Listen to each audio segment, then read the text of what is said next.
afternoon we'll be discussing some good news stories, hopefully, that have emerged despite the tough times over the last 18 months. Today we'll have a look at a range of projects that have managed to sidestep the effects of the GFC in our industry, including Hamilton Harbour HQ and 111 Eagle Street. Okay, our first speaker, Andrew Borgia, the Executive Director, State Manager of Queensland Leighton Properties. Could you please join me in welcoming Andrew to the stage? One of the projects that we have released 2 weeks ago on the 22nd of October was Mosaic in the Valley, and the relevance of it is that 2.5 years ago we started working with the landowner there and about doing a commercial building.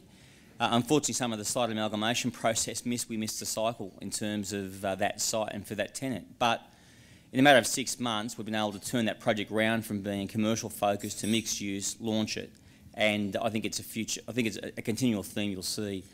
A healthy attitude to living, a vibrant entertainment and social life, as well as a place to escape from it all. One development brings together all the best pieces of the valley.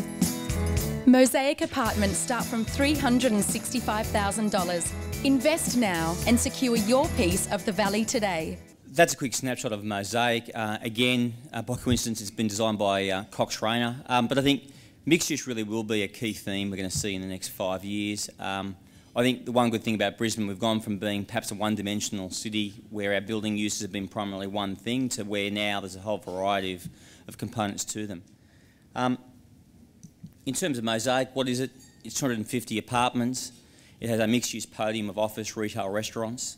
Probably the significant thing in terms of our market learning, and we've sold 30 million of real estate in the last 2 weeks, is that we're at an affordable price point. Our cheapest apartment is $350,000, our most expensive $700,000. What surprised us though is that the more expensive product went first. Again, the interesting thing is comparing back to the start of this century, the Sydney investors were very strong. They bought the expensive product, and Brisbane people by and large bought the cheap product. We're finding the exact opposite in this cycle, where the expensive product is now being bought by Brisbane people and the cheaper product is being bought by our Sydney and Melbourne investors. Moving on to Hamilton Harbour. Hamilton Harbour is a joint venture with Divine Limited. We've very much enjoyed this joint venture with them. Divine have been very entrepreneurial in terms of their ability to go and sell now 350 apartments in just over 6 months.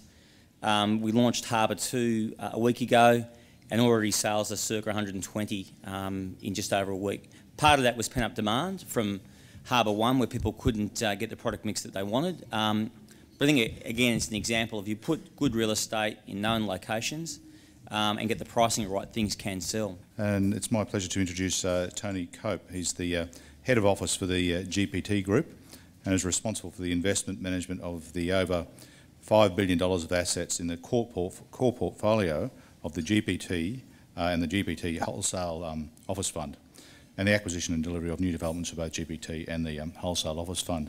All right. Now, many of you would have been through the marketing suite we have on level 35 of the Riverside Centre, and the slides I'm going to use today is a subset of those slides. So I make no apologies that there's a definite marketing spin to the slides.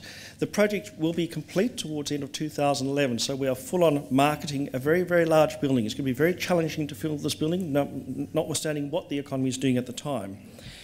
The tagline you see up on the screens at the moment is really reinforcing what Andrew's just referred to, and that is this constant flight to quality. It's well proven, well known that in office markets, tenants always upgrade their space when they move. So what we're saying here is that the environment you work in influences your success. By moving into 111 Eagle Street, you're clearly saying to the market, you are a successful company. And part of that is, it is a world leader, this building. And I'm sorry if I'm sort of sounding very, very bullish about it, because not only are we targeting 6-star Green Star, which according to the Green Building Council of Australia is world leadership, we've done a lot of research around the world, ourselves, Leighton's, Cox Rayner and so on, looking at different buildings. And I must say, this building really does stand proud among some fantastic buildings which we have seen throughout the world.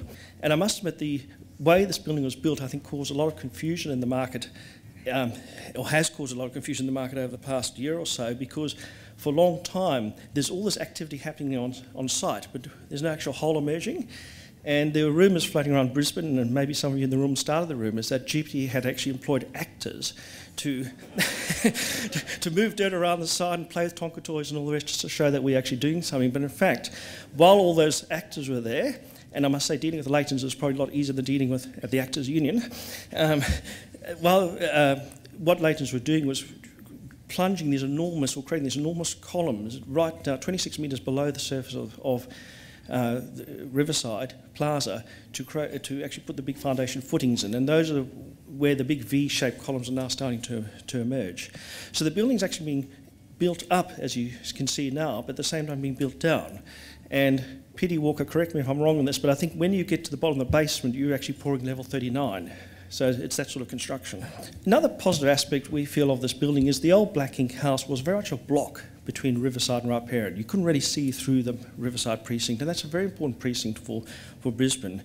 And one of the differentiating features, and there's many differentiating features of this development, is the vast lobby. The lobby is almost twice as high as the Riverside lobby on the eastern side.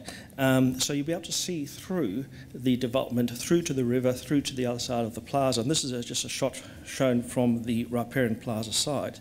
The ceiling height at the perimeter will be just over 3 metres high, so very high ceilings. You can see internal sunshades there, and they've got two purposes. One is to stop the glare from the very bright Brisbane sky. In Brisbane, you've got very, very high glare factors, but also the light which hits those shelves and bounces along the ceiling, so it draws a lot more light into the building. Look, could you join me in thanking both our speakers for a fantastic program?